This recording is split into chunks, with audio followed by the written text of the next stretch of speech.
Jadi oleh karenanya Allah yang maha hidup, yang hidupnya tidak dengan nyawa, yang hidupnya tidak dengan detak jantung, yang hidupnya tidak dengan urat nadi, yang hidupnya tidak karena mengalirkan darah, yang hidupnya tidak karena jamadat. Allah hidup yang hidupnya tidak bisa disebutkan oleh pikiran manusia seperti apa.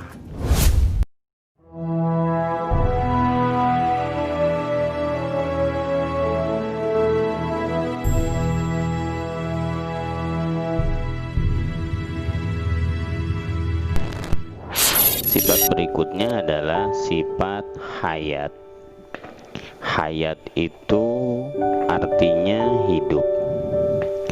Allahu la ilaha illa huwal hayyul qayyum.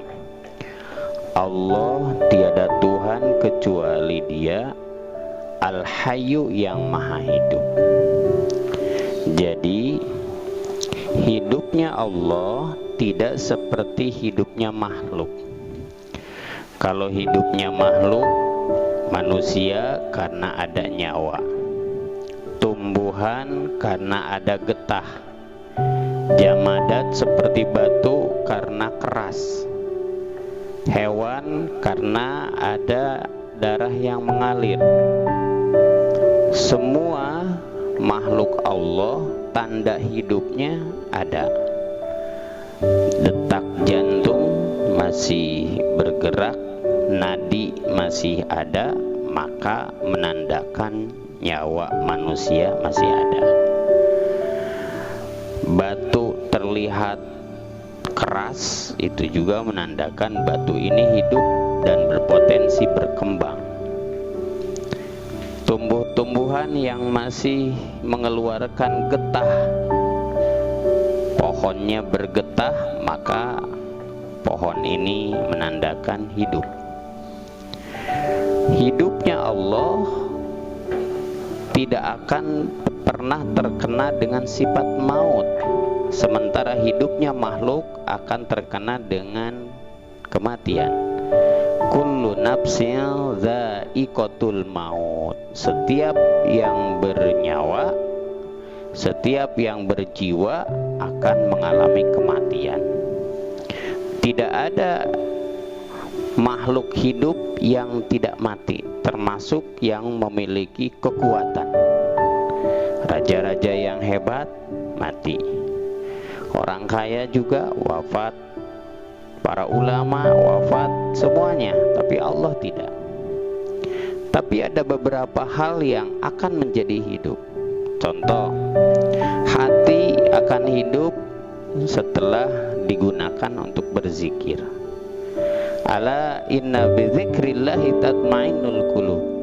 Ketahuilah dengan mengingat Allah hati akan tentram. Hati yang jarang zikir serem seperti kuburan. Coba kuburan. Kuburan itu walaupun mewah tetap angker. Jalan-jalan ke Sandiago Hill, itu ramenya itu siang. Kalau malam, meskipun tamannya indah, ada danaunya, rumputnya rumput yang bagus, terawat, tapi karena kuburan tetap serem. Di dalam kehidupan sehari-hari di rumah pun demikian. Kalau suaminya tidak pandai berzikir, istrinya jarang berzikir, anak-anaknya tidak berzikir dan tidak ngaji, maka berpotensi rumah ini seperti kuburan, sepi. Sekali ada kehidupan, loba jurig, pasea wejeng pasea, teu kaop aya perbedaan. Puguning teu boga duit mah pasea wae, loba duit ke pasea, karena duitna duit batur.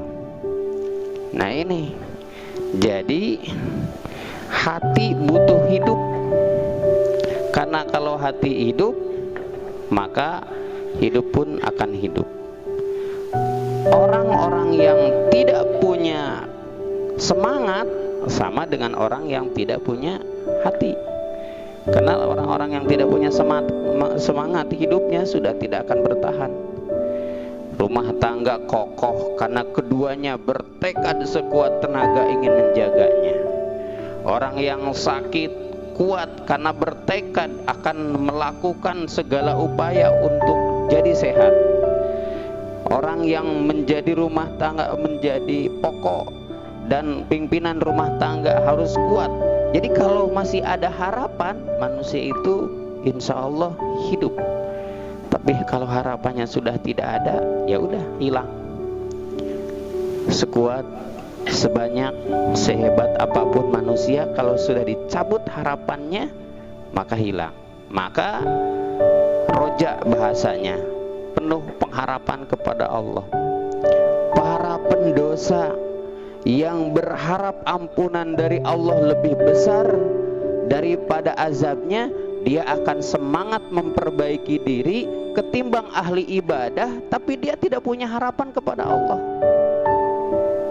Jadi para pendosa, contoh misalnya, banyak orang-orang yang hidupnya di masa lalu penuh dengan keburukan, tapi dia semangat hidupnya untuk mengakhiri kehidupannya dengan husnul khotimah karena dia punya harapan kepada Allah. Makanya la taqnatu mir rahmatillah, jangan berputus asa dari rahmat Allah Subhanahu wa taala. Karena seorang yang nista sekalipun, jika Allah berkehendak menggerakkan hatinya menjadi ahli ibadah, maka dia bisa mendapatkan gelar husnul khatimah. Jadi oleh karenanya Allah yang maha hidup, yang hidupnya tidak dengan nyawa, yang hidupnya tidak dengan detak jantung, yang hidupnya tidak dengan urat nadi, yang hidupnya tidak karena mengalirkan darah, yang hidupnya tidak karena jamadat. Allah hidup yang hidupnya tidak bisa disebutkan oleh pikiran manusia seperti apa.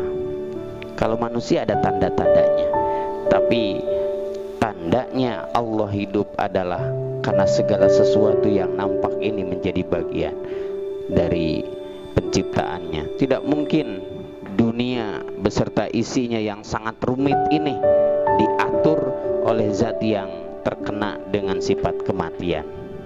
Hadirin jamaah rahimakumullah, salah satu di antara upaya menghidupkan hati, menghidupkan jiwa, menghidupkan pikiran.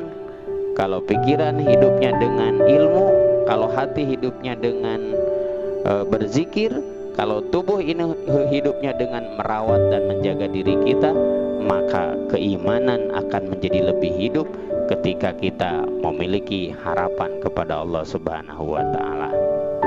Makin menambah kehidupan hati kita, menambah keyakinan kita, dan menambah kepahaman kita kepada Allah Subhanahu wa taala.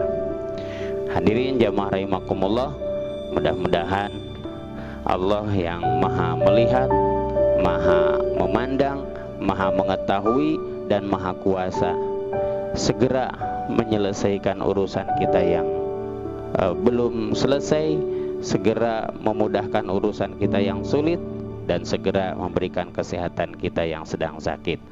Aqulu qouli hadza wa astaghfiru innahu huwal ghafurur rahim.